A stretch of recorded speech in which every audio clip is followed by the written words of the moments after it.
ኤልሳ አንድ ቀን ሳይደላት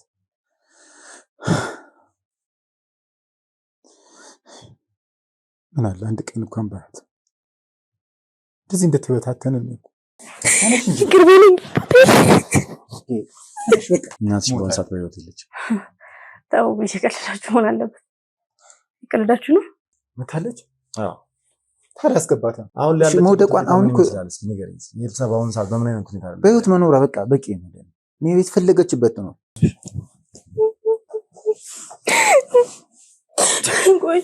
ቆይ ልክ በዱላ ፈንክተዋት ይሄን ያህል ልጇን ወስደውባት እሷን ጎዳና ላይ ጣሏት። ብዙ ነገር አድርጎኛል። በቃ አስደብድቦኛል። እልሽ ልትደብቂ ለምትፈልጊው ነገር አለ? ምን ልትደብቂ ለምትፈልጊው ነገር አለ? ምንም የምደብቅ ነገር ያልገባኝ ነገር አለ። በግልጽ ትነግረኛለህ እኮ እነግርሻለሁ። እኛ የምንፈልገው ሰው አለ በአሁኑ ሰዓት ላይ። ዝም ብዬ አይደለም እሱ ከክፍለ ሀገር ድረስ እዚህ ድረስ አምጥቶኝ ዝም ብዬ አይደለም ከቤት ወጥቼ አክስቴ ጋር የገባሁት። ስሚ ቤት ተሳስተሃል። እየሰማሽ ነው? አይል ትወጣልኝ ትችላለህ። ትንሽዬ ልጅና ሴቶች በቤት ውስጥ አየሁ። ያውቃል፣ ሁሉንም ነገር ያውቃል፣ እንዴት እንደምንኖር። ያን ሁላ ነገር ትቼ መጥቼ እሱን ብዬ በቃ ሄደሽ እኔ አሁን እሱ ይደውልልኝና እንትን የሆነ ሳልዘጋው እሷን አዋራታል። ከዛ ድምጿን ይሰማል። ከዛ በኋላ ምንም አላናገርኩት። አልተደዋወላችሁም? አልደወለልሽም? ያደረገው እሺ፣ ለምንድን ነው በግልጽ የማትነግሩኝ? ቆይ አሁን እያልሽ ነው ያለሽው ህፃን ልጅ ይዘውት የነበረው ቤት ውስጥ እናንተ ቤት ውስጥ ይዘውት የመጡት ህፃን ልጅ ምናልባት እኛ የምንፈልገው የተሰረቀ ልጅ እኔ ማጠገቡ ስለነበርኩ በቃ በጣም መጥፎ ጊዜያትን ነበር ሲያሳልፍ ነበር። ምንድን ነው የሰማሽው? ማለት ልጁ የተሰረቀ ምናምን እያሉ ሲያወሩ ነበር። እኔና እናገኝልሽ እኔና እናገኝ ከጸጸትም ከምንም እንድድን እባክህ ይቅር በል። ያጠፋሁት ነገር ይቅር በለኝ እባክህ። አጎቴ ቤት ከኖርኩት ህይወት የበለጠ አሁን ከሱ ጋር ያሳለፍኳቸው እነዚህ ጥቂት ጊዜያቶች በጣም ብዙ መከራ ነው የደረሰብኝ።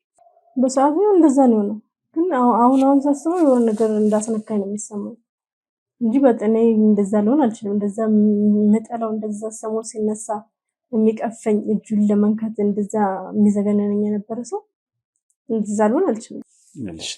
አሁን ልጅሽን የማግኘቱ ነገር በጣም ከነገሩን ያከብደዋል በዚህ ሰዓት። ምክንያቱም ምን ሊፈጠር ምን ሊያደርገው የት ሊወስደው እንደሚችል አናውቅም። ከዛ አባቴ ምናምን ሲል አባትህ እንደዚህ ነው ብዬ የትኛውን ታሪክ ነው የምነግረው? ስለ አባቱ ጥሩነቱን ነው የምነግረው? መጥፎነቱን ነው? ብቻ ልጄን ብቻ ነው የምፈልገው። እሱም አባትነት ይቅር ምንም ይቅር ተርቤም ተቸግሬም ለምኝም ቢሆን ልጄን አሳድገዋለሁ። እንግዲህ አንቺ እዚህ ነገር ውስጥ ከመግባትሽ በፊት ነው እኔ ስላንቺ ካወቅኩ በኋላ እያንዳንዱ ነገር አሯራጭ አሳድጄ አባትሽን ካለበት ያወጣሁት ብዙ መልካም ነገሮች ያሳልፈናል። ስለዚህ እኔ ያደረግሽኝን ነገር ከማየት ይልቅ ያረግሽልኝን ነገር ነው የምመለከተው። የት ወንድሞቼ የት እንዳሉ አላውቅም፣ እናቴ የት እንዳለች አላውቅም። በቃ አባቴን ብቻ ነው ያየሁት። ጭምር እንደዚህ ሆኜም እንደየኝም አልፈልግም። እና በጣም የሆነ የምታለቅሰው አለቃቀስ ከውስጧ ያልወጣ ነገር አለ ታውቃለህ። ጸጸት አትለው ምን አትለው ግራ ነው የሚያጋባው። ቤቴ ከድሮ አሰሪ ጋራ አብሯቸው እንዳዩ እንደሚተዋወቁ ጠየቀኝ መጀመሪያ። እሺ ብዙ ነገር በቃ ከሰዎች ጋር ታስተዋውቀኛለች። እኔንም በቃ ታዋቂ እንደሆነ የመንገዶችን እሷም ነጋዴ ነበረች። መንገዶችን ምናምን ከኔ የተሻለ ታሳየኛለች።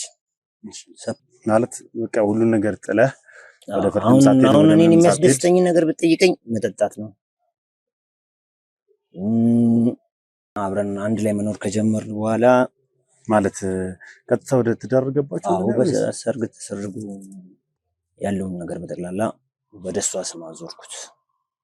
ንብረቶችህ በአንተ ስም ያሉት እንዳይታወቁ ስለተፈለገ ወደ ባለቤት ስም ሆነ ማለት ነው። ይሄን ያህል እኔ አሳቢ ሰው ቢኖራት ኤልሳ እኔ አላውቅም፣ እንዴት ብዬ ልነግርህ እንደምችል አላውቅም። ግራ እየገባኝ ነው ከማን ጋር እያወራሁ እንደሆነ። እና ማለት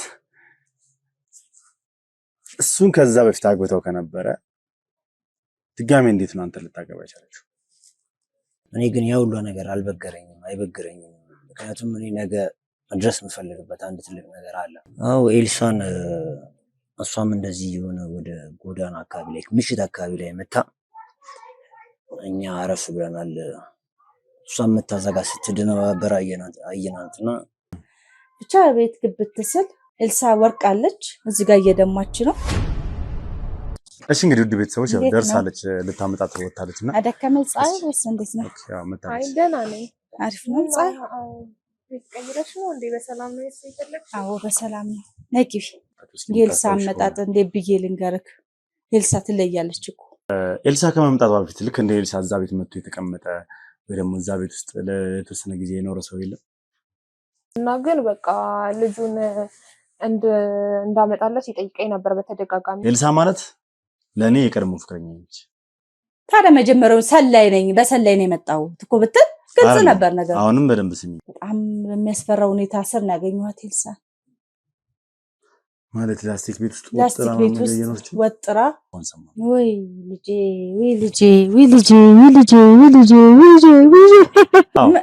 ምንድን ነው እያወራክ ያለከው? ይኸውልሽ ከአቶ ኤፍሬም ጋር ሼር ጀምረው ልጁን ሁላ አላጠባም እስከምትል ድረስ ደረሰች። ገባክ?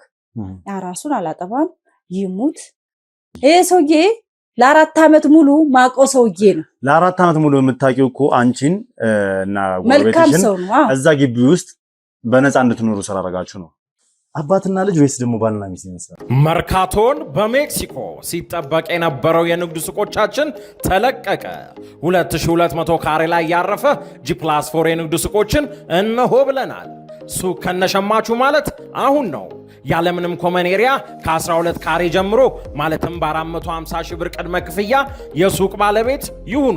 እንዲሁም የመኖሪያ አፓርትመንቶችን ከባለ 1 መኝታ እስከ ባለ 3 መኝታ ድረስ ማለትም ከ770 ሺህ ብር ቅድመ ክፍያ ጀምሮ ማግኘት ይችላሉ። ለበለጠ መረጃና ሳይት ለመጎብኘት ከስር ባሉ ስልኮች ይደውሉልን። አባይ ሆምስ ሪል ስቴት፣ ጊዜው የአባይ ነው።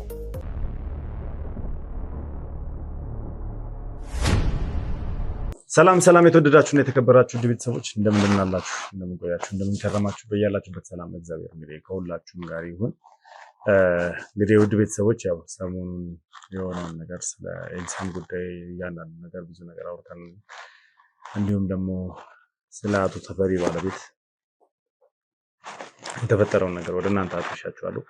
ዛሬ እንግዲህ አቶ ተፈሪ ባለቤት ብዬ ያው በኤልሳም ዙሪያ ያለው ነገር የተፈጠረውን ነገር እንዲሁም ደግሞ መሆን ያለበትን ነገር ልንወያይ እንግዲህ ተገኝቻለሁ። ስለዚህ ውድ ቤተሰቦች የትም ቦታ ሳትሄዱ እስከ ፕሮግራም ፍጻሜ ድረስ አብራችሁን ቆይታችሁ እንድትከታተሉ ፈልጋለሁ። ያው እንግዲህ ሰብስክራይብ ያደረጋችሁ ቤተሰቡን ሀሳብ አስተያየታችሁን ደግሞ ኮሜንት ላይ ጻፉ። እግዚአብሔር ያጽናህ ተፈሪ እያላችሁ ኮሜንት ላይ እንድትጽፉ ፈልጋለሁ። ያው እግዚአብሔር የወደደውን አድርጓልና እንግዲህ ወይዘሮ ጸዳለም በዚህ መልኩ ማለታችን ትንሽ ያሳዝናል። ለማንኛውም ውድ ቤተሰቦች እስከ ፕሮግራም ፍጻሜ ድረስ አብራችሁ ቆይታችሁ እንድትከታተሉ ጋብዛችኋለሁ። መልካም ቆይታ።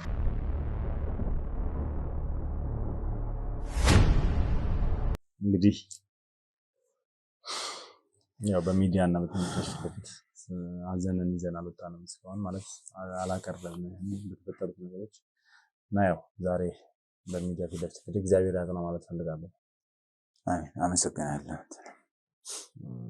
ያው እንግዲህ የተፈጠረው ነገር የሆነው ነገር እግዚአብሔር የወደደው ነው የሆነው። ብቻ ምንም ማድረግ አይቻልም።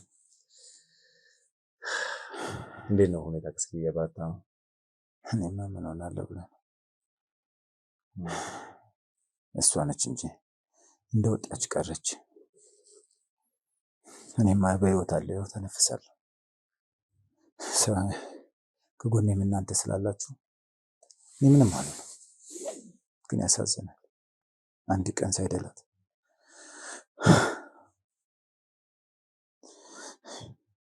ምን አለ አንድ ቀን እንኳን ባያት እንደዚህ እንደተበታተንን ነው።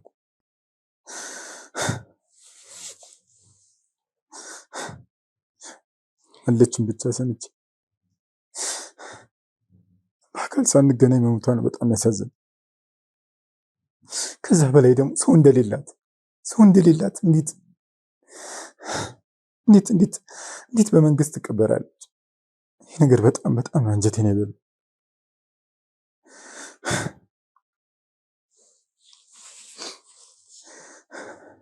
እውነት ነው። ትንሽ ከበድ የሚያደርገው ነገር ያው የሞተችበት ክልል ላይ እንግዲህ ሀገር ላይ ማንም ቤተሰቧን የሚያውቀው የለም። እንግዲህ ያው ሰምታችኋል። እነሱ ሰዎቹ እርስ በርሳቸው ተነጋግረው ምን ብለው ነው ያው በማዘጋጃ እንድትቀበር የተደረገው። አቶ ተፈሪን የመሰለ ባለቤት እያላት ቤት ዘመድ አዝማድ እያላት ምንም እንደሌላት እንደዚህ ድንገት አልፋ መቀበሯ ትንሽ ስሜትን የሚጎዳ ነው። ከምንም በላይ የሰው ልጅ ሲያልፍ የሚጎዳው ቤተሰብ ነው የሚባለው ምንድነው? አንደኛ ሳላስታምማት አለፈች የሚል ነገር አለ፣ ሳልደርስላት የሚል ነገር አለ፣ ከጎኗ ሳልሆን። እነዚህ ጸጸቶች ናቸው ብዙውን ጊዜ እንግዲህ ቤተሰብን የሚጎዳው ነው። ያም ሆነ ግን ያው አቶ ተፈሪ ጠንካራ ነው ብዬ አስባለሁ። ብዙ ነገር አሳልፈዋል። ያው እግዚአብሔር የወደደው ነው የማይሆነው። መቀበል ይኖርባል ብዬ አምናለሁ። ራስህን መጉዳት ያለብህ ባልቀበል ምን አመጣለሁ? ያን ሁሉ መከራ አልፌ የለ እንዴ? ግን ይሄ ባሰ። እውነቴን እነዛ ስቃዮች ለእኔ ምንም አልነበሩ። ግን የእሷን ማጣት በጣም በጣም ነው የጎዳኝ። ብዙ መከራ ብዙ ችግር አብረን ያየን ሰው የእሷ በጣም በጣም ጎድቶኛል። በእርግጥ ትክክል ነው። እንዴት ነው እስኪ ሁኔታ ከምን ይመስላል? አንተስ ጤና ያለበት ሁኔታ ምን ይመስላል? እግዚአብሔር ይመስገን በጣም ደህና ነኝ። እጅግ በጣም ደህና ነኝ። አሁን ብዙ ነገሮች ተመልሰውልኛል። ካሁን በኋላ መሮጥም አልፈልግም። እግዚአብሔርን እያመሰገንኩ ያው ከጤናዬ ጋር አርፌ መቀመጥ ነው። የቀሩት ነገሮች በቃ ከንቱን አየሁት። ያው ምንም ነገር ሳላገኝ እሷንም ሳላይ አይደል ያለፈችው። ከሷ ሌላ ምን ሀብትስ ቢመጣ ምን ይጠቅመኛል? ካሁን በኋላ ግን ያን በጣም ጥሩ ሁኔታ ላይ ነው ያለሁት። ያው እንግዲህ መርዶን ከሰማ በኋላ ቦታው ላይ ሄደ። መቃብሯን አይተህ ምን መጣት ይችላል? ወይዘሮ ጸዳለ ያለፈችበት መንገድ የኖሮች ህይወት በታምር የሚገባት ነገር አለ። እንዴትም ተብሎ ለሷ ህይወት የሚመጥናት አልነበረም። ቤተሰቧን ለመደገፍ ቤተሰቧን ለመርዳት ባሏን ከነበረበት ህይወት ውስጥ ለማውጣት ብዙ ስትጥር ነበር፣ በጣም ብዙ። ነገር ግን ያው በእነዚህ አርኩስ ሰዎች መጣ እንግዲህ እንደዚህ አይነት ነገር ተከስቷል። በስተመጨረሻም ደግሞ ወደማይቀርበት ወደ ዘላለማዊ ቤቷ ወደ ፈጣሪዋ ዘንድ ሄዳለች። አንተ ከዚህ በኋላ ጠንክረህ ማለት ከዚህ በኋላ ብዙ የሚጠበቅብህ ነገር አለ። ተፈሪ እስኪ እናውራ ስለ ልጆች ያሉበት ሁኔታ ታውቋል? የኤልሳ ታናናሾች የት እንዳሉ ታውቋል? ምንም አላውቅም። እንኳን የኤልሳንም የት እንዳለች የእሷን እንኳን ማወቅ አልቻልኩም። አዎ ከባዱ ነገር የእሷ ሳይሆን ስቲል እስካሁን ድረስ ሁለት ታናናሽ እህትና ወንድሟ የት እንደተገቡ ነው የማይታወቀው። ምን አይነት ህይወት እየመሩ እንደሆነ አይታወቅም። እና እነሱን አፈላልገህ የማግኘት ስራ ያንተ ነው። ከዚህ በኋላ ቢያንስ ልጆቿን ሰብስበህላት ጸዳለ ደስተኛ እንድትሆን ቢያንስ መንፈሷ ደስተኛ እንዲሆን ነፍሷ በሰላም እንድታርፍ ከዚህ በኋላ ጠንክረህ ልጆቿን ለጥሩ ሁኔታ ማብቃት ይኖርብሃል። ያው ልጆቿ ስል ያንተ ልጆች አይደሉም ማለት ነው፣ ልጆች ናቸው። ግን ያው ረጅም ዓመታት ተራርቃቸዋል፣ ተለያይታቸዋል። አንተ በህመም እሷም ደግሞ በማይሆን ነገር ውስጥ ተገብታ ልጆቹ ተበታትነው የት እንደገቡ ሳይታወቅ የሁላ ዘመን አልፏል። አሁን ደግሞ እሷን አታናታል። ያ ማለት ምንድነው? ከዚህ በኋላ ልጆቹ ተፈልገው ተገኝተው ቢያንስ እሷ የምትፈልገውን ኑሮ እንዲኖሩላት የምትፈልገውን ኑሮ እንዲያገኙ ማድረግ መቻል አለበት። እሱ ግድ ነው። እስካሁን ደስ ይሮጥ ነው እሷን ለማግኘት ነበረ ትኩረታችን በሙላ እሷ ላይ ነበር። አሁን ግን ወደ ልጆቼ ማድረግ አለብኝ። እሷም ደስ እንዲላት ነፍሷም እንድታርፍ ግድ አሁን ትኩረቴን እነሱ ላይ ማድረግ ነው ያለብኝ። የኤልሳ ጉዳይ እንኳን በጣም አስቀይማኛለች። ተይ ያልኳት እየመከርኳት ነበር ካለን እንግዲህ አብረን የለመናት። አዎ እንግዲህ ኤልሳ የወሰነችው ውሳኔ ተገቢ አይደለም። ጥሩ ውሳኔ አልወሰነችም። መልካም የሚባል ነገር አልነበረም። በሰዓቱ የመሰላትን በራሷ መንገድ ነበር የራሷን ህይወት መርጣ ሄደችው። አባቴን አሳዝናለሁ፣ ከጎን ያሉትን በዙሪያ ያሉትን ሰዎች አስቀይማለሁ የሚለው ነገር ቆም ብላ አላገናዘበችም ነበር። በነገራችን ላይ አንዳንድ ጊዜ ምንድነው ህይወት ልታስተምረን በብዙ ነገሮች ትፈትነናለች። ኤልሳም የቀረበላት ያ ፈተና ነበር። በሰዓቱ ፈተና ነበር ለሱ። እሷ ፈተናውን ማለፍ አልቻለችም። ለዛ ነው የምታስበው? አዎ ግን አልመሰለኝ ወዳና ፈቅዳ ነው። በአጋጣሚ ይኸውልህ ምን አለ መሰላት ተፈሪ፣ አንዳንድ ጊዜ ትምህርት ቤት ላይ ስንገባ ያው ተምረን ነው የምንፈተነው አይደል? ህይወት ላይ ደግሞ ተፈተነን ነው የምንማረው። ይሄን ያልኩ ለምንድን ነው ኤልሳ ፈተናው ቀረበላት፣ ፈተናውን ወደቀች። ፈተናውን በመውደቋ ደግሞ ትልቅ ትምህርት አግኝታለች። አይደለም ወደ ፈተናው የገባችው ራሷ እኮ ሲነገራት እንዴት አትሰማ? አሁን ላይ ያለች መውደቋን አሁን እኮ ኤልሳ በአሁኑ ሰዓት በምን አይነት ሁኔታ ነው? በህይወት መኖሯ በቃ በቂ ነው። እኔ ቤት ፈለገችበት ነው። ካም በኋላ ስለሷ ማሰብ በህይወት አለች በቃ አለቀ። አሁን ሁለት ልጆች ናቸው እኮ የምትኖረው ህይወት ምን አይነት ህይወት ይመስላል? እንደተናገረችው ነው ያኔ የተናገረችው። የተንደላቀቀ በጥሩ ሁኔታ ነው ያፈቅረኛል ብላ ነው። አዎ እንደዛ ብላ ነው የተናገረችው። አንተ እንደዛ ነው የምትሰራው፣ እንደዛ አይነት ህይወት ትኖራለች። እንዴት አውቃለሁ? እንዴት አውቃለሁ? ከጠላቴ ጋር መኖሯ ሳያንስ አሁን ተመችቶኛል አፈቅረዋለሁ ነው ያለችን አይደል? ታዲያ ምን ማድረግ ነበረብን? በቃ በህይወት ትኖር እዛው ይመቻት፣ እንደተመቻት እንደደላት ትኖር። አሁን ትኩረቴ ማድረግ ያለብኝ ወደ ሁለቱ ልጆች። እሷ ደልቷት ከሆነ እሰየው፣ ከፍታም ከሆነ እንግዲህ እኔ ምንም አውቀው ነገር ለእሷ ቅርብ ያሉ ሰዎች የሚያውቁት ነገር ካለ እኔ ምንም አውቀው ጉዳይ የለም። ግን በዛን ጊዜ የተሰማኝ ስሜት እንግዲህ ጠላትነታችንን ከማወቅ ጭራሽ ጸንሽ ያለው ማለቱ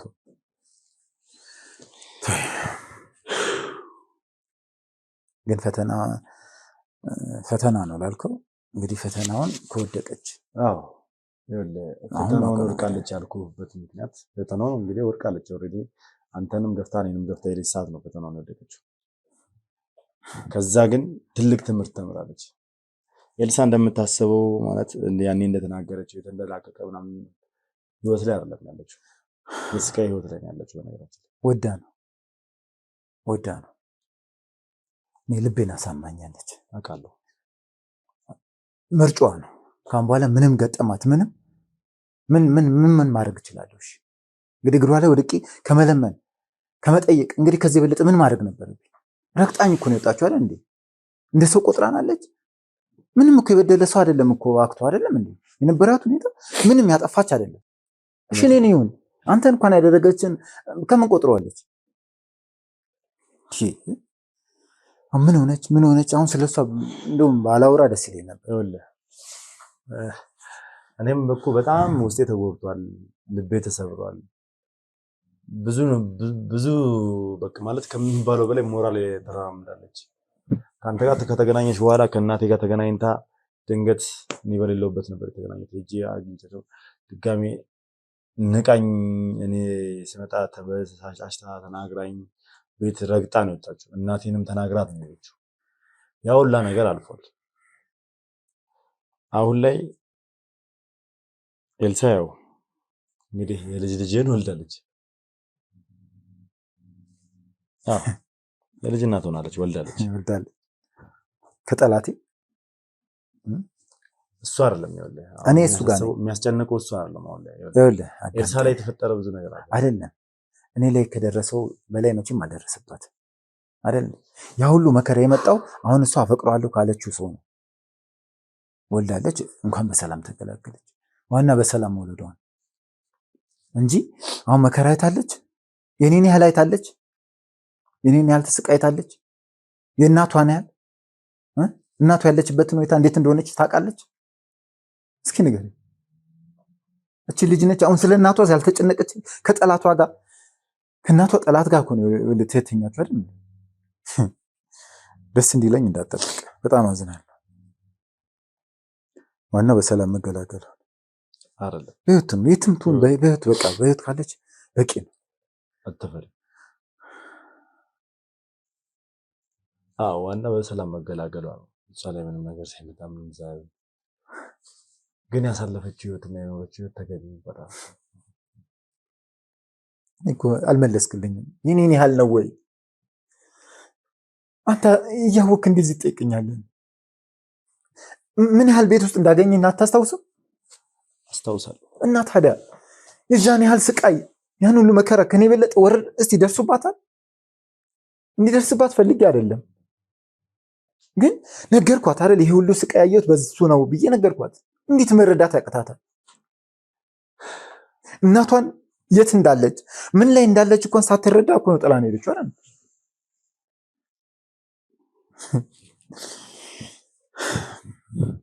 እሺ አንተ ምንድን ነው የምትፈልገው?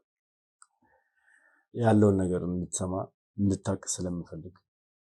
እሺ አንተ ስሉን እንሰማለሁ። እሺ ይኸውልህ፣ ሌላው ኤልሳ በሰዓቱ የነበራት ማንነት የወሰነችው ውሳኔ ሙሉ በሙሉ እሷን ሆና ነው ብዬ አላስብም። ምክንያቱም በደህና ሆና እንደዚህ አይነት ውሳኔ እንደማትወስን ታውቃለህ አንተ፣ እኔም አውቃለሁ። ጭንቅላቷ በሰዓቱ ጥሩ ትክክል እያሰባል ነበር፣ ጥሩ ላይ አልነበረች። እሺ ንገረኝ፣ ምን ሆና ነው ያን ውሳኔ ወሰነች? በምን ምክንያት ነው ብታስበው? ብዙ አይነት መንገድ አንተ ላይ የተደረገብህን ማስታወስ ይቻላል። እኔ እንድትከላከለኝ ነው እንዳትለኝ አይደለም፣ አንተ እንድትታመም የተደረገብህን ነገር ማስታወስ ትችላለህ። እሷ ላይም እሱን እንድትወደው የተደረገባት ነገር ነበር። ምን አይነት ያው ምን አይነት ነገር ሊሆን ይችላል? እንደመስተፋቅር እሱን እንድትል እሱን እንድትፈልግ ብዙ አይነት ድግምቶች አሉ አይደል? እንደዚህ አይነት ነገሮች ተደርጎባት ነው ብዬ ነው የማምነው።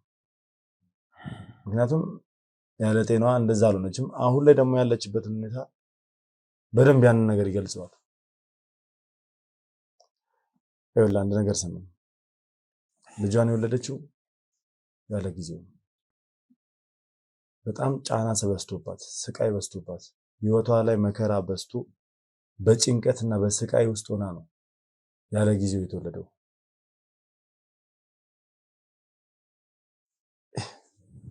እንደዛም ሆኖ የወለደችውን ልጅ አቅፋ አጥብታ ከአራስ ቤት እስክትወጣ ራሱ አልጠበቁም። አልገባኝም። ልጇን አቅፋ እንኳን እንድትጠግብ አልፈቀዱላት። እነማ? እናቱ ኤፍሬም። እንዴ የልጁ አባት አይደል እንዴ? አልገባኝም። ይኸውልህ ገና ከመውለዳ ጀምሮ ልጇ እንዲሰረቅባት ይፈልግ ነበር እኮ። በምን ምክንያት? በቃ እሷን ለማባረር ልጁን ወስዶ የራሱ ልጅ ወስዶ እሷን ለማባረር፣ ከዛ ባሻገር አንቺንም ልጅሽንም እገልሻለሁ እያለ ይዝትባት ነበር፣ ያስደበድባት ነበር። ያው እሱ እዚህ የለም በስልክ ነው ሁላ ነገር የሚያደርገው። ቆይ ያስደበድባት ነበር፣ ብዙ መከራ አድርሶባት። ምክንያቱም እሱ የሚፈልገው ይሄን ቤተሰብ ማጥፋት፣ ይሄን ቤተሰብ መበቀል ነው። ከዛ ምንድነው ያደረገው? በስተመጨረሻ ደብድበዋት፣ በዱላ ፈንክተዋት፣ ይሄን ያህል ልጇን ወስደውባት እሷን ጎዳና ላይ ጣሏት። እኔ ኤልሳን አግኝቻታለሁ፣ ግን ያገኘኋት ከጎዳና ላይ። ለዚህ ነው ቅድም ህይወት ፈተና ነው የምታስተምር ያልኩ።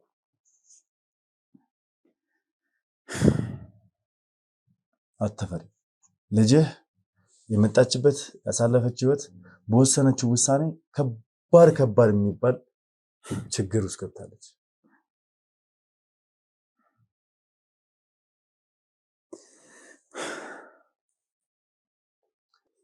አውቃለሁ በጣም ተጎድተሃል።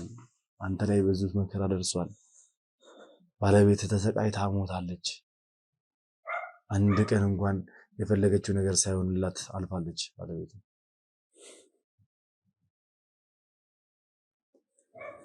አሁን የት ነው ያለችው? እሷም እንደኔ የተከዳች ባመነችው? አዎ ተከድታለች። እኔ እንደውም ይህንን ነገር ያወቁት የእናቷን መርዶ ላረዳት እያፈላለኳ በነበር ሰዓት ሳጣ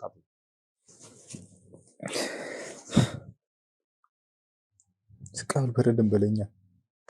በቤተሰባችን የሚደርሰው ስቃይ አልበረደም በለኛ። ይህ ሰውዬ ምን ብናደርገው ነው የሚተወንሽ? ይህ ሰውዬ እስከ መጨረሻ ድረስ ይዘህ ነው እኛ ለህግ ካላቀረብ ነው ሁሉም ነገር ካላከሸፍንበት እንደ ቀልድ የሚተው አይነት ሰው አይደለም። እኔ በመሀል ሌላ ኬዝ መጥቶብኝ የህይወት ኬዝ ስለነበረ ወደዛ ዞሬ ወደ ጓደኛዬ ኬዝ ዞሬ ነው እንጂ እስካሁንም እዚህ ኬዝ ላይ ቆይቼ ቢሆን ኖሮ ኤልሳ እዚህ ደረጃ ባልደረሰች ነበር። አሁን ያለችበት ሁኔታ እንዴት? አግኝታት ነበር? የት ነው ያለችው? በምንስ መንገድ ማግኘት ትችላለሽ? ይኸውልህ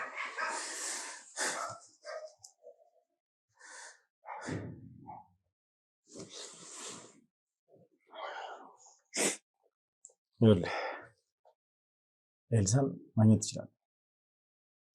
ያለችበት ሁኔታ እንደነገርኩ ጎዳና ወድቃ ነበር። ከጎዳና ላይ አንድ ወጣት ሁኔታዋን ሲያየው ገና አወራት። ያው ገና አራስ ነች፣ ልጇን ተቀምጣለች ምናምን ጎዳና ላይ መኖር እንደሌለባት ስላመነ ቤት ተከራይቶ ትንሽዬ ቤት ፍራሽ ነገር ገዝቶላት ምናምን ነገር እንዛ እንድትቀመጥ አድርጓል ነበር። እኔ በተጠቆምኩ መሰረት እዛ ጎዳና ላይ ሄጄ ስለሱ ተነግሮኝ እሱን አግኝቼ አናግሬው እሱም ደግሞ ከዛ በኋላ እሷን ሄዳ አናግሯት ነው ፈቃደኛ ሆና እኔን አገኘች። አሁንም ግን የእናቷን መርዶን ያልነገርኳት ካንተ ጋር ቁጭ ብላ አንተ ራስህ ትነግራታለህ፣ አንተ ታረጋታለህ፣ ካንተ ጋር ታወራላችሁ። ልጇን ተነጥቃለች እንደነገርኩ።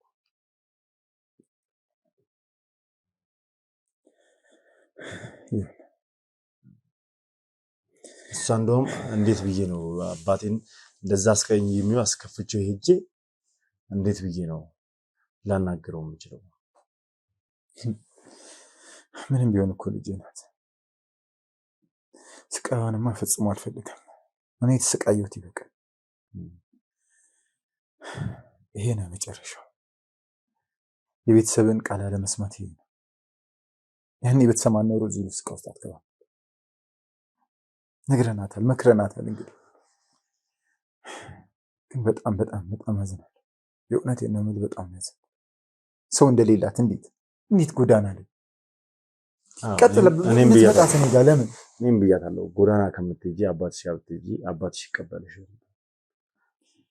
እኔ ጋር ብትመጪ እኔ እንኳን እንደውም ካልኩሽ እኔ ጋር መምጣት ከከበደሽ እናቴ ጋር ብትሄጂ ብያለሁ። ምክንያቱም እናቴ መጀመሪያም በላታለች ችግር የለውም ቢያንስ እኔ አርስሻለሁ ከዚህ ሰውዬ ብቻ ተላቀቂ ብላት ነበር፣ ለምናት ነበር እናቴ ራሱ። ግን መጨረሻው አታውቅኝም ማለት ነው። እንዴት ጎዳና ላይ እንዴት ምን ያህል በጨክን ነው? እንዴት ጨካኝ አድርጋኝ ነው ብታስበኝ ነው እንደዚህ ጎዳና ላይ የምትወጣ? ምንም ቢሆን እኮ ልጄ ናት፣ የአብራኪ ክፋይ ናት። እንዴት ብትመጣ ነው ያልቀበላት? ለማንኛውም እስኪ አለች፣ ያው ይዣት መጥቻለሁ። መኪና ውስጥ ነች። መታለች? አዎ። ታዲያ አስገባት እኮሽ። ያው አንተን ላናግርህ ብዬ ነው። አስገባት። ድንገት ይዣት ስገባ እንዳትጨቃጨቁና እንዳትጣሉ መጀመሪያ ያለው ነገር ልንገርህ በሚል። ለማንኛውም አስገባትና ከእሷ ጋር ብዙ ታወራላችሁ። የፈለገ ብታስቀይም ስለ እናቷን በደንብ ትነግራለህ። ለማንኛውም ውድ ቤተሰቦች እስኪ ኤልሳን ይዣት ልምጣና ከአባቷ ጋር ላገናኛት። ከአባቷ ጋር ያለውን ነገር እንግዲህ ችግሩን ይፈቱታል ብዬ አስባለሁ። ኦልሬዲ አባትየው ስጋዬ ነች የአብራኬ ክፋይ ነች ብሏል። ትክክል። ምንም ብታደርግ የአብራኩ ክፋይ ልጁ ነች። እዛው እንግዲህ የእናቷንም መርዶ ሰማለች። ለማንኛውም የትም ቦታ እንዳትሄዱ እስከ ፕሮግራም ፍጻሜ ድረስ አሁንም አብራችሁ መልካም ቆይታ።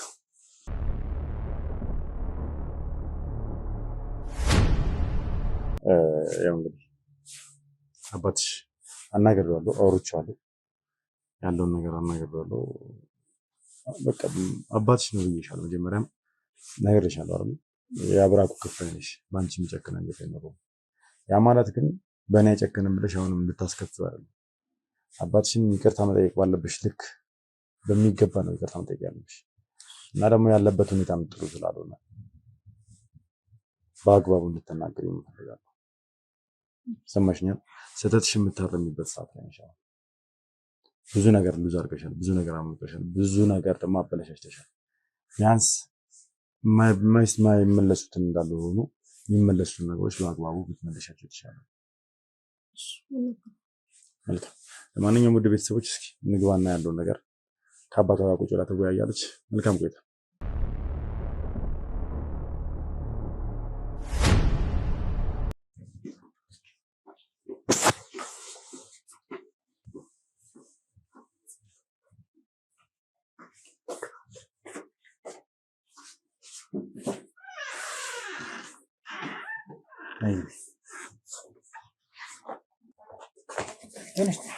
ይቅር በለኝ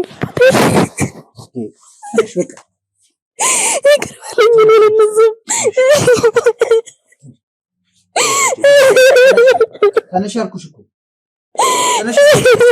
ተነሽ። የደረሰብሽ ነው። በቃ አታልቅሽ እንጂ በቃ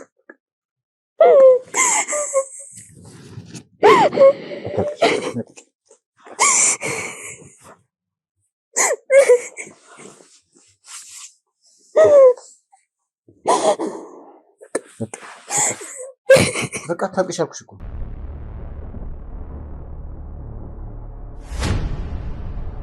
እንግዲህ ለመጨረሻ ጊዜ የተገናኛችሁት አይ ቲንክ ለመስቀል ነው ይመስለኛል።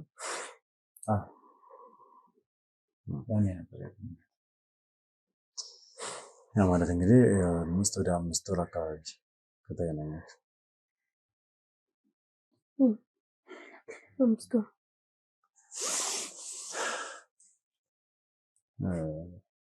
እንግዲህ በዚህ ጊዜያቶች ውስጥ ብዙ ነገር ተለውጧል። በአንቺም በኩል በሱም በኩል ብዙ ነገሮች ነው። ቆይ ግን መጀመሪያ ጋቢ የለበሰው ፀጉሩ ፂሙ ምንድነው እንደዚህ ነው?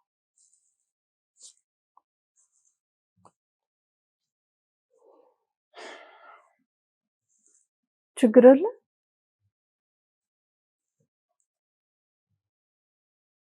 ምንድነው?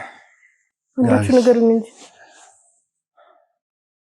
ምንድነው? ጋቢ የለበሰበትን ምክንያት እነግርሻለሁ።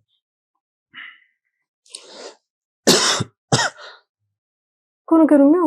እሺ እነግርሻለሁ። ተረጋጊ። መጀመሪያ ግን ስለእናንተ አውሩ።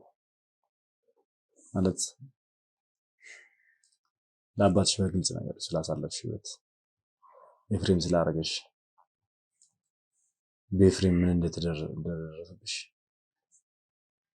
አሁን በደንብ ነገር ለአባትሽ የወሰንሽ ውሳኔ ምን ላይ እንደጣለሽ ምን ፈልገሽ እንደነበር ያኔ እንደዛ ያደረግሽው እንድትነግሪው እፈልጋለሁ። ምን ብዬ እነግረዋለሁ? የእሱን ክፋት ከኔ በላይ እሱ ያውቃል። እኔ ከምነግረው በላይ እሱን ያደረገው የጎዳው ይበልጣል። ግን እኔ እንደዚህ አስቤ አልነበረም። በቃ የቤተሰባችንን ጉዳይ በቃላለ ብዬ ነው እንጂ ያሰብኩት እዚህ ሁሉ ጭራሽ ባሰ ነገር ውስጥ ምገባም አልመሰለኝም ነበር። አይደለም ያለውን ሁኔታ እኮ እያስረዳሁ ነው። አይደል አሁን ስለ በቀላለሁ ምናምን ነው እንትን ከበቀል አልፈሽ እኮ ያደረግሽው ነገር ታውቂዋለሽ። እሱማ በቃ አሁን የበቀል ተደሽዋል። ግን የሆነ ነገር ነው በቃ የሆነ የተፈጠረብኝ ነገር አለ። በቃ ወይ ልበቀለው እንደሄድኩ አውቆ የሆነ ነገር እንዳረጋገብኝ እርግጠኛ ነኝ። ምክንያቱም የደረሰብኝ ብዙ ነገር ነው። የትኛውን ነገር የትኛውን አሁን ምን እንዴት ሆነሽ ነው? እንዴት ጎዳና ወጣሽ? አሁን እሱ ነግሮኛል። ጎዳና ወጣ ነገር ነው ታዲያ ልጅሽንም ነጥቆሻል።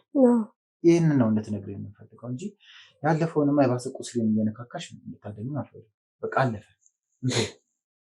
አሁን ግን እንዴት ባመንሽው ሰው እንዴት እንደዚህ ሊደርስብሽ ቻለ? በቃ አንተን እንዳገኘው ካወቀ በኋላ በቃ ነገሮች ጥሩ አልነበሩ። በተለይ ሞሎጂ ሲቀርብ በቃ እርግጠኛ ነሽ እኔን ስላገኘሽ ነው እንደዚህ አይደለም ነው የሚሆነው? በቃ እርግጠኛ አሁን ነው ሁሉም ነገር የተገለጸልኝ። በቃ ልጁንም እንደወልደውም አልፈለገም ነበር። በቃ ብዙ ነገር ነበር የሚያደርገኝ የሚያስጨንቀኝ። ያለ ጊዜው ነው የወለድኩት ከመጨነቅ የተነሳ ጭራሽ ባስ ብሎ አስደብድቦኝ ነው ልጄን የነጠቀኝ። አሁን በህይወት ይኑር ይሞትም አላውቅም። ካለ አገኘዋለሁ፣ ተስፋ አልቆርጥም። በህይወት ካለ ከተለያየን በኋላ እንዴት ነበር ይኖርሽ? ሰላም ነበር እስከተወሰነ ወራትማ ደህና ነበር። በቃ ጊዜ እየገፋ ሲሄድ ምናምን ነው ሁሉም ነገር እየተቀየረ የመጣው። ግን የተሰማሽ ምንም ስሜት የለም? እንዴት አይሰማኝም? ይሰማኛል። እንደዛ ለምንነሽ ይሰማኛል እንጂ እንዴት አይሰማኝም? አሁን እኮ እሱ ነው ወደ እናንተ እንዳልመለስ ያደረገኝ እኮ ጥፋቴ ነው። በቃ የሰራሁት ስራ በደል። አሁን አንቺ በጣም ድርቅ ያለ ነገር ነው የምትናገር። ያኔም እንደዚህ እንዴ ምን ሆነሽ ነው? አሁን እኮ አላላሹ ያደረሰብሽ መከራ ብዙ እንደሆነ እሱ ነግሮኛል። ጎዳና እስከመውጣት እንዴት ነው ወደ አንተ እንዴት እመለሳለሁ? ወደ አንተ እንድትመለስ ቆቆ ደግሞ ሰዎች ቢልክብኝስ አባትሽ አይደለም እኮ ድጋሚ ሰዎች ልኩ ቢያጠቃንስ? እሱም ብዬ ነው በቃ ራስሽ አብረን እስከሆነን ድረስ ጉልበትና አለን አይደል እንዴ? እኔ ጋር ሆነሽ እንዴት ነው አሁን ለምን አይመጣም? እኔ ጋር እኔን ብሎ ቢመጣስ? እሺ ይምጣ። ከዛ ድጋሚስ? እሺ በመከራ የተገኘ ሰው እንዴት በጠፋሽ? ቢያንስ ራሴን አድናለሁ። እኔን ሲከተል እናንተን አያገኝም። ቢያንስ ራሴን አሸሻለሁ። መጀመሪያ ነው በራ ያንን ነገር እኔ እንደዛ አላሰብኩም። በቃ መጀመሪያ ነገሮች እንደዛ አልሆኑልኝም። በቃ አሁን ዋናው ሰላም ነሽ? ምን ደህና ነኝ። ከዚህ በለጠ ምንም ላጣንተን ተላት ነው። ያው እኔ ምንም የምላት ነገር የለም ማለት አትፈሪ። ሙሉ በሙሉ ህይወቷን እንደ ገሃነም ነው ያደረገው ብዬ ነው የማስበው። ከሱ መናገር እኮ አልፈለገች። ይኸው የታድበሰብሰዋል። ይሄን አድርጎኛል፣ እንደዚህ ብዙ ነገር አድርጎኛል እኮ በቃ አስደብድቦኛል። ሁሉ ነገር ከኔ ነጥቆኛል፣ አስፈራርቶኛል። ልጅሽንም አንቺንም ገላችኋል። አሁን ልጄን ወስዶ ይግደለው አላውቅም።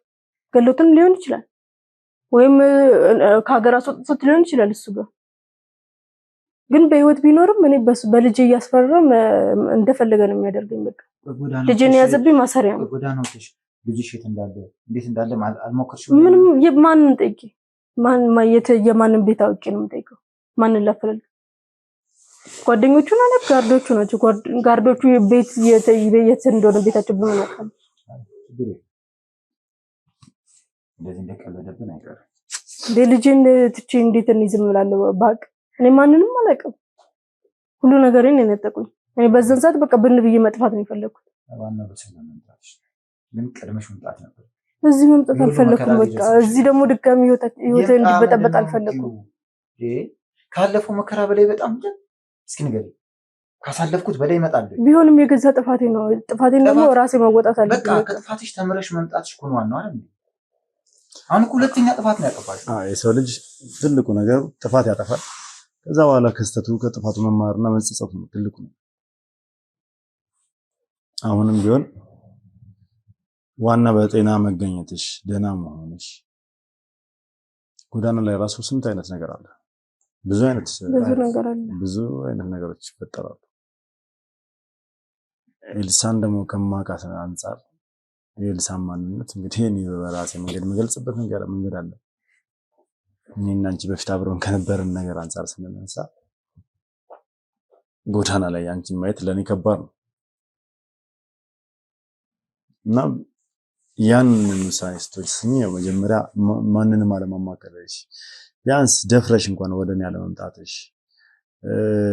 ወደ እናቴ አለመሄድሽ፣ ወደ አባትሽ አለመምጣትሽ ያ ነገር ነው እንጂ የሚያናድደኝ እግዚአብሔር የአባትሽን ልፋት የአባትሽን ድካም አስቦ ነው ያንን አማን የተባለ ልጅ ጥሎልሽ ቤት እንድትከራይ ያደረገልሽ፣ ቤት ተከራይቶ ያስቀመጠሽ ልጅ። እሱ ልጅ ማለት እንግዲህ አንድ ወጣት ነው። እህቶች አሉኝ እናት አለኝ ብሎ ነው ያሰበው። ትክክል ነው። ያ እንደ መልአክ የተላከልሽ ልጅ በአባትሽ የዋህነት ነው። እና በእናቴ ጸሎት ነው። እናቴ ሁልጊዜም ለአንቺ ትጸልያለች። አንቺ ደህና እንድትሆኚ ባለሽበት ምንም ነገር እንዳይደርስብሽ ምንም ነገር እንዳይጎልሽ ሁልጊዜ እንደለመነች ይፈጣል።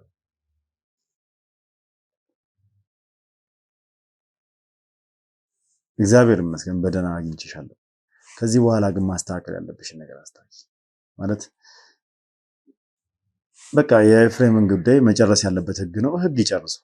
አንቺ እሱ ከህግ በላይ ሆኗል እኮ አሁን እኮ ምንም የሚያዛኝ ሰው አልሆነም። ይኸውልሽ አሁንም እንደዛ እያደረኩት አይደለም። በቃ ምንም የሚያዝ ሰው አይደለም። በቃ እንዴት ነው ማለት እሱን እኛ ማድረግ ያለብንን እናድርገን። ማድረግ ያለብንን እንጨርሳለን። መጨረስ ያለብንን እንጨርሳለን። ለሁሉም እኮ ጊዜ አለው። በአንዴ የሚሆን ነገር የለም። አሁን ካልሆነ አሁን ካልሆነ ምንለው ነገር እኮ የለም። ስለዚህ እባክሽን ማስተካከል ያለብሽን ነገር ከቤተሰብሽ ጋር አስተካክል። አንድ ኃላፊነት አለብሽ ከዚህ በኋላ። እኔ አንድ ነገር ነገርሽ፣ እኔም አባትሽም ታናናሽ እህትና ወንድሞችን የመፈለግ ስራ አለ እንጀምር። እናቴስ እሷ ትቀድም መጀመሪያ እሷን በመፈለገሽ ነው። እሷን እስካሁን እየፈለግናት ነበር። ይኸውልሽ እናትሽን በብዙ ፈልገናል ከሚባለው በላይ ለፍተናል፣ ደክመናል።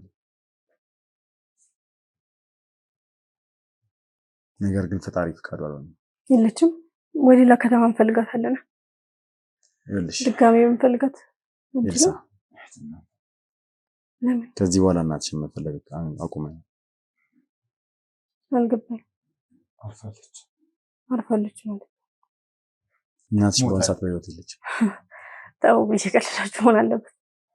የቀለዳችሁ ነው ኤልሳ። እንደሌላት ጋቢም የለበሰው ሞታለች እኮ ነው የምትለው። አንቺን ሳፈላልግሽ የነበረውም እናትሽን መርዶ ልነግርሽ።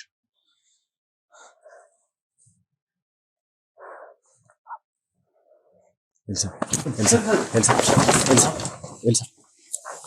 እስኪ ውሃ ኤልሳ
መርካቶን በሜክሲኮ ሲጠበቅ የነበረው የንግድ ሱቆቻችን ተለቀቀ። 2200 ካሬ ላይ ያረፈ ጂ+4 የንግድ ሱቆችን እነሆ ብለናል። ሱቅ ከነሸማቹ ማለት አሁን ነው። ያለምንም ኮመን ኤሪያ ከ12 ካሬ ጀምሮ ማለትም በ450 ሺህ ብር ቅድመ ክፍያ የሱቅ ባለቤት ይሁኑ። እንዲሁም የመኖሪያ አፓርትመንቶችን ከባለ 1 መኝታ እስከ ባለ 3 መኝታ ድረስ ማለትም ከ770 ሺህ ብር ቅድመ ክፍያ ጀምሮ ማግኘት ይችላሉ። ለበለጠ መረጃና ሳይት ለመጎብኘት ከስር ባሉ ስልኮች ይደውሉልን። አባይ ሆምስ ሪል ስቴት፣ ጊዜው የአባይ ነው። ሀዘኗን በደንብ መወጣት ስላለባት እንግዲህ ትንሽ ተረጋጋ ብለን ይዟት እንዲወጡ አድርገናል። ምክንያቱም አልቻለችም።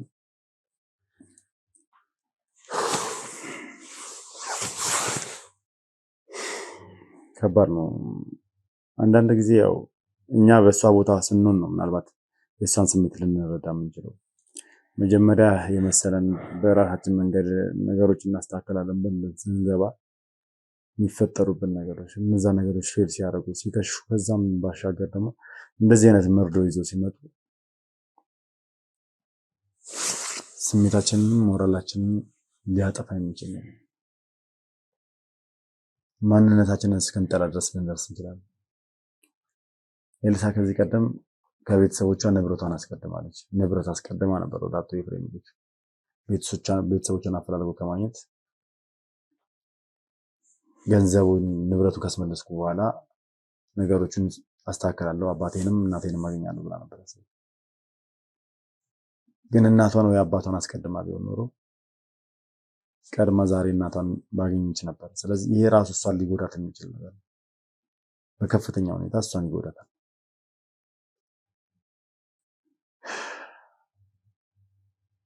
ያም ሆነ ያው እግዚአብሔር ይወደድናል። እንግዲህ ምንም ማድረግ አንችልም። አትሰፈሪም እንግዲህ ከዚህ በኋላ እቺ ልጅ ስሜቷ በጣም የተጎዳ ነው። በአይነ ቁራኛ እንድታያት እፈልጋለሁ። ሳትርቅ አንተ የትም ሳትሄድ አብራክ ሆነ ከጎኗ ሆነ ምንም ነገር ብታጠፋው ያው ብላል። አንተም ልጄ ነች ብላል።